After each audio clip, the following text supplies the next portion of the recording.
Morning, Wieger. Hey, man, it's nice to see you again. Good to see you, Luke.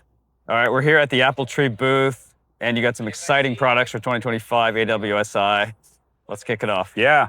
So we got two major new launches this year at AWSI. So the first one is it's called the Zapple S. So last year we were the first brand to come up with a trenched board called the Zapple. I've got one right here.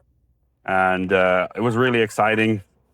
First ever board, production board with a trench in there. So to smooth out the foil drive, just make the whole platform way slicker. You save a lot of battery life. It just totally makes sense. It's actually a much bigger performance upgrade than the integrated masts are. The normal Zapple that we launched last year is based on our mid-length platform, essentially. So we did a lot of testing with the foil drives, and we found that without the trenches even, that the mid-length was just the most efficient thing. So you have the best battery performance, the quickest to get on foil with a mid-length because of the slippery shape through the water. So it made total sense to make the first trench boards a mid-length platform.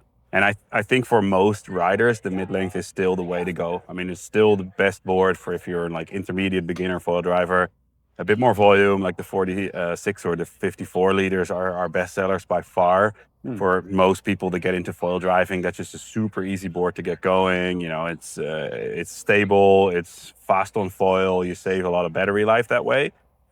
But a lot of people started to use the foil drive almost on a day-to-day basis, and it became their sort of bread and butter thing that they're doing. They're not doing much other sports anymore.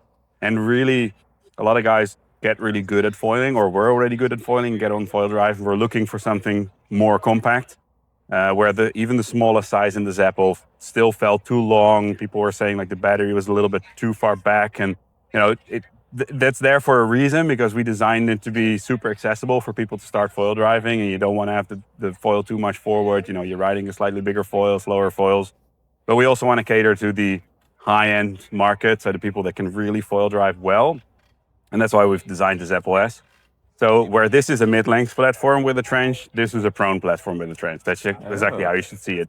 We've got the new Apple Slice Prone out as well. There's one right there, and there's one right here, actually. These are both Apple Slice Prones. So that's our new prone board, which is just a very stable, relatively simple prone board platform that's good for just high-performance prone surfing. And then we made that board into a trenched version, which is the Zapple S. So it's called slightly different. So this is here. This is one here. This case, this is the mid-size 4.6, 31.2 liters, with the trench in there. So that's essentially what it is. It's just a high-performance prone board with a trench. It's one of the smallest ones here. Now we make these boards in 3 sizes only, and they're all small. So that's a really key aspect of this board. They are only 4.4, 4.6, and 4.8, and they're 29, 31, and 33 liters roughly. And we don't make them bigger. I know people are already going to ask, like, can you make me a bigger one? No, if you need a bigger one, you need a mid-length. Because for foil driving, it just doesn't make sense to make a really big, wide, bulky board. It just gets sticky. If you need a bigger board, get a normal Zapple. They'll still be around. They kind of take over. So this will be 33, the biggest Zapple will be 37 liters, and then moving up. So it's a really clear division in there. We're not making smaller Zapples, and we're not making bigger Zapple S, which is really key. But you also need a specific amount of length to kind of get that a little bit of functionality out of your foil, correct? Exactly. Yeah. These things are not easy to ride. Yeah. That's just, from the bat, you need to be an experienced rider. I've been foil driving since the start of like the Gen 2, essentially. So I foil drive quite a bit at home because we've got a lot of like 10 knot onshore sloppy days, and foil drive is just the best thing to do. I cannot get this thing going on the flats. Well, I can, but I need to like really pedal hard and just burn through way too much battery. So you use either a wind bump, a boat wake, or a tiny little surf bump to get this thing going. So you really need to like push. It's really a surfboard with the foil drive as purely an assist, like really purely an assist kind of board. But then once you're up, you benefit from the much smaller platform, lighter weight, less swing weight, just an all-round snappier kind of board. So you also tend to ride this with relatively small foils, also making it harder to get going in flats. But you really need this kind of platform if you want to do the more high-performance surf stuff. Anything different with how you created the board or how you built the board, or is it kind of your standard technology that you guys have been doing for years? Yeah, so our standard technology with the resin infusion and the waterproof foam, there's a lot of information out there, so I won't go too deep into it. This is the same thing. It just gives you the best connection, the stiffest board, and also the best durability. So these boards are extremely, extremely strong. Waterproof foam, no water absorption, all that. And then we've been working already with the Zapple, and same here. Been working together with Foil Drive to really optimize the signal connection with the remote. So these boards all have signal windows optimized, and actually they work better than even a full fiberglass board because the carbon kind of locks in. You need to get the signal from here into the board, and then it sort of bounces around inside the board, you can imagine, and it goes out the window. The only thing you need is like a tip of the nose above the water, and it will keep connection. And you don't need the foam blocks in here anymore. I kind of leave them out generally. You can put them in, but they don't really serve any purpose anymore. The connection is always good. Even when you're like paddling with the remote in your arm and slightly gassing to have a little bit extra power when you're paddling, it still usually doesn't lose the connection unless there's a lot of water. Water is really bad for the connection. So if it's fully submerged, you have a bit of an issue, but normally you're holding the nose anyway. So you're just holding the nose with the remote, wait for a wave, paddle a little bit, give it a little gas, and then you're off on foils. So the connection is brilliant on these things, purely designed for that reason as well. Oh yeah, we've got some cool new stuff as well. We got a new scale on the side because the Foil Drive always blocks it. The no bolts here, you can still bolt it down. We had someone ask, so if I have no bolts, what do I use? You kind of still use bolts, but in the middle is the hole of the track. So this aligns with this hole. So it's just because some people will slide it so far forward or so far back that your T-nut ends up here and you won't see, or just right on the edge. So it's good to have that mark there.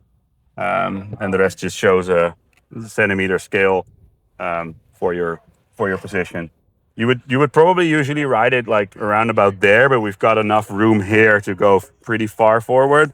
You also don't really want to go further forward than this. So again, people were asking, can you extend this trench?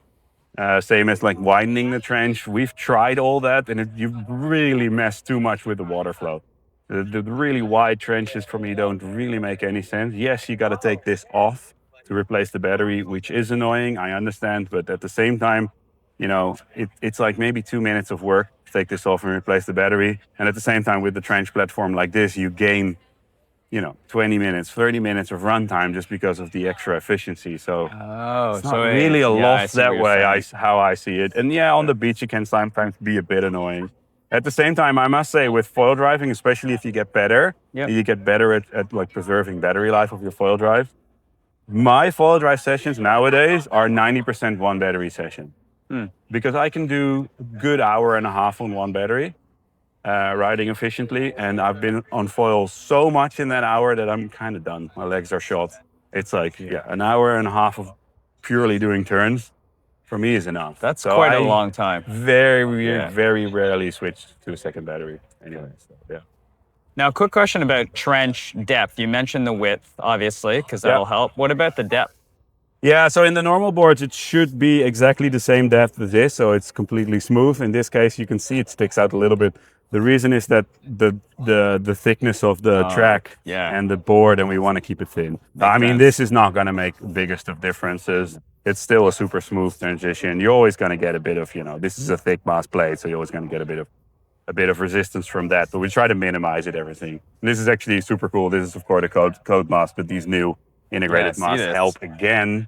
They help again with the efficiency. This is just so much smoother than the older bolt-on pod. So it's evolving system. It just becomes a way cleaner platform, and you really feel it. Like this also helps with battery life. It helps with touchdowns. This helps with battery life and touchdowns.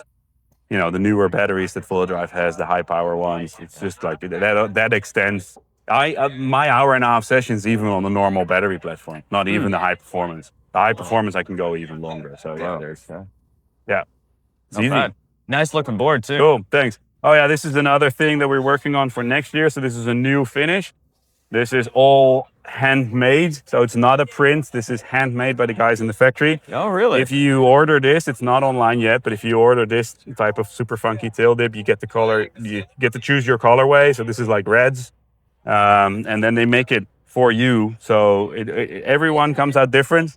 You can still go with the custom colors, like you're just the one color, a white or an orange. But these are the new kind of tail dips. There's another one here that has a really funky. This is just the normal mid-length that was already out, but this is like with the greens. Oh yeah, that's pretty. You can choose your own color, and then they will make it into an artwork. But you always, it's a bit of a, you know, you never know exactly what is going to come out. But we've basically never made an ugly board, or the guys have never made an ugly board. So it's pretty sick, and they're all unique. So that's kind of cool.